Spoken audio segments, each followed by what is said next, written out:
શું પારસ શિવલિંગ વિશે તમે જાણો છો? તો ચાલો જાણીએ. મર્ક્યુરી એટલે પારામાંથી બનેલા શિવલિંગને પારસ શિવલિંગ તરીકે ઓળખાય છે, જે સુરત શહેરના પાલ નજીક આવેલ અટલ આશ્રમમાં પારસ શિવલિંગની સ્થાપના કરવામાં આવી છે અને જે ભક્તોના આસ્થાનું કેન્દ્ર બન્યું છે. ત્યારે પારસ શિવલિંગની મહત્વતા વિશે આપણે વાત કરીએ તો અહીં શિવલિંગના સ્પર્શમાંથી જ મોક્ષની પ્રાપ્તિ થાય છે, કે જેને દિવ્યલિંગની સંજ્ઞા પણ આપવામાં આવી છે. ગરુડ પુરાણમાં પારસ શિવલિંગને ઐશ્વર્યદાયક પણ કહ્યું છે.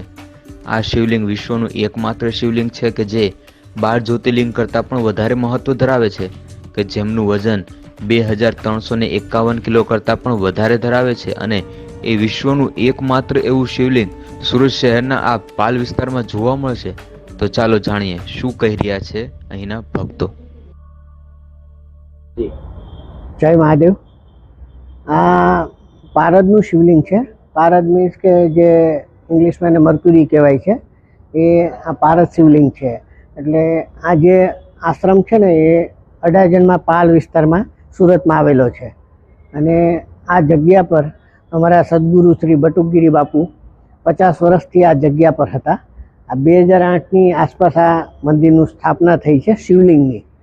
એટલે શિવલિંગ આ જે છે ઉપરનો ભાગ તમને દેખાય છે એ 2351 કિલો છે અને અંદર પાણીને ટચ થાય ત્યાં સુધી 600 કિલો, ટોટલ 2351 કિલોનું શિવલિંગ છે.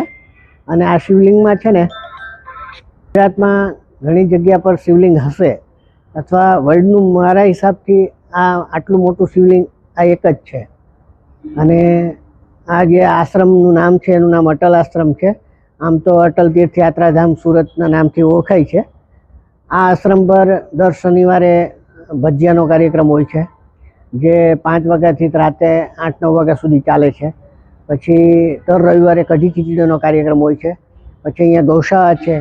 અહીંયા જે કોઈ બી આવે છે એને અહીંયાની જે મંદિરની ઉર્જા છે, એના બધાના જેને અનુભવ છે, એકવાર દર્શન કરે ને તો જ એનો અનુભૂતિ થઈ શકે. આ તો મારા અનુભવ તમને જણાવ્યા છે.